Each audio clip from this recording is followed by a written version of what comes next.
Bismillahirrahmanirrahim.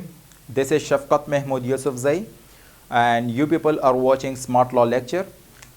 In today's lecture, we will discuss that what is the difference among mortgage, pledged and hypothecation.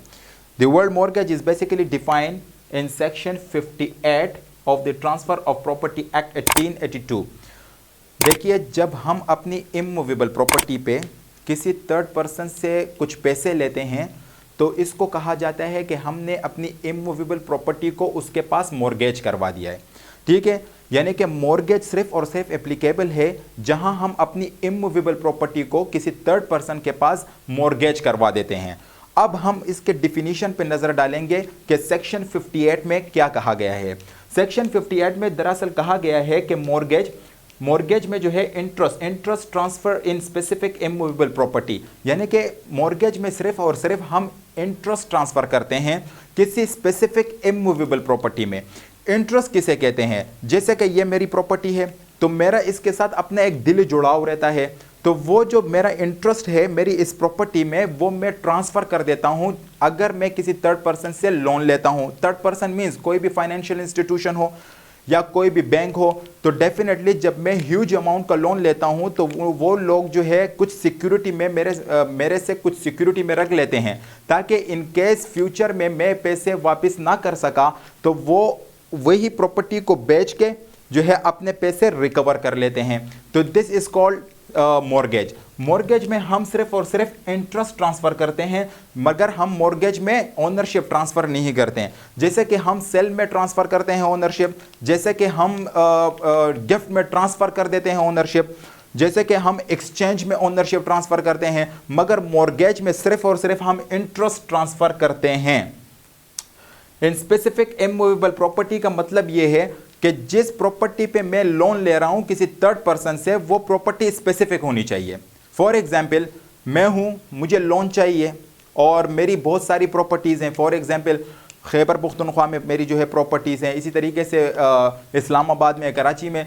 तो जिस property पे मैं loan लूँगा वो property specific होनी चाहिए, यानी कि क्रेडिटर को पता होना चाहिए कि मैं किस प्रॉपर्टी पे उससे लोन ले रहा हूँ। यानी कि मैं उसको बताऊंगा कि जो मेरी कराची में प्रॉपर्टी है, फलां प्रॉपर्टी है, उस पर मैं आपसे लोन ले रहा हूं, मुझे 10 लाख 20 लाख जितना भी अमाउंट जो है मुझे चाहिए होगा तो मैं उनको बता दूंगा। और उस प्रॉपर्टी के कभी जो है हम पोजेशन ट्रांसफ़र कर देते हैं प्रॉपर्टी का, कभी हम पोजेशन ट्रांसफ़र नहीं करते हैं बल्कि सिर्फ बता देते हैं कि इन केस अगर मैंने आपको फ्यूचर में इतने पैसे वापस नहीं किए, और मतलब जितने पैसे उन्होंने मुझे दिए होंगे और इसके साथ साथ उनका कुछ इंटरेस्ट भी होगा, तो आप लोग ये जो मेरी प्रॉपर्टी है ये आप कोर्ट के ज़रिए से बेच सकते हो, जैसे कि सिंपल मॉर्गेज में या यूसुफ्रैक्चरी मॉर्गेज है। So there are basically 6 types of mortgage, यानी कि 6 तरीक़ों से हम अपनी प्रॉपर्टी को जो है मॉर्गेज करवा सकते हैं क्रेडिटर के पास।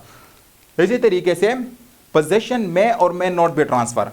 पोजेशन मॉर्गेज में कभी कभार हम पोजेशन ट्रांसफ़र कर देते हैं क्रेडिटर को, कभी कभार हम पोजेशन ट्रांसफ़र नहीं करते। इसी तरीके से what is the purpose of mortgage? For the purpose of securing debts. इसका मतलब यह होता है कि जो डेट्स वो मुझे दे रहे हैं, जो पैसे वो मुझे दे रहे हैं, वो क्रेडिटर चाहता है कि जितने पैसे मैंने आपको दिए हैं वो सिक्योर्ड हो जाएं। इन केस अगर मैं फ्यूचर में वो पैसे वापस ना कर सका क्रेडिटर को, तो वो मेरी प्रॉपर्टी को तो या अपने कब्जे में ले लेगा या मेरी प्रॉपर्टी को जो है वो बेच देगा। And this would depend the terms and condition of the mortgage deed, यानी कि जो मॉर्गेज डीड में हमने टर्म्स एंड कंडीशन रखे होंगे उसी के हिसाब से वो अपना जो है, अगर मैंने डिफ़ॉल्ट किया, मैंने फ्यूचर में पैसे वापस नहीं किए, तो या वो मेरी प्रॉपर्टी को जो है बेच देगा या वो अब मेरी प्रॉपर्टी जो है उसकी हो जाएगी। तो this is depends on the terms and condition of the mortgage. अब प्लेज्ड किसे कहते हैं? देखिए, हमारे पास 2 टाइप्स ऑफ प्रॉपर्टीज होती हैं, एक है इमूवेबल प्रॉपर्टी और दूसरी है मूवेबल प्रॉपर्टी।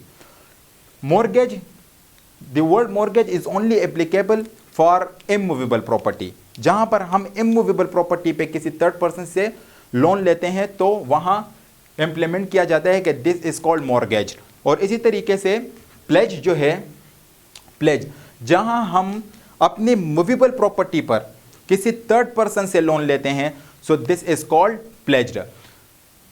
मूवेबल प्रॉपर्टी में भी हमारे पास जो है 2 टाइप्स ऑफ मूवेबल प्रॉपर्टीज हैं। एक वो मूवेबल प्रॉपर्टीज़ हैं जिसके हमारे पास जो है डॉक्यूमेंट्स नहीं होते हैं, और एक हमारे पास ऐसी भी मूवेबल प्रॉपर्टी है जिसके हमारे पास डॉक्यूमेंट्स होते हैं। जैसे कि हमारी गाड़ी है, इसके हमारे पास डॉक्यूमेंट्स हैं। जैसे कि हमारे पास गोल्ड है, सिल्वर है, या कई और हमारे पास जो है वैल्यूएबल गुड्स हैं जिनके हमारे पास जो है वो रजिस्ट्रेशन या ऐसे कुछ डॉक्यूमेंट्स नहीं होते हैं। तो लिहाजा जब हम अपने ऐसे मूवेबल गुड्स पर लोन लेते हैं जिसका हमारे पास जो है वो डॉक्यूमेंट्स नहीं होते हैं, तो at that time we transfer the position of those goods to the creditor. यानी कि जब हम ऐसे गुड्स, फॉर एग्जांपल गोल्ड हुए,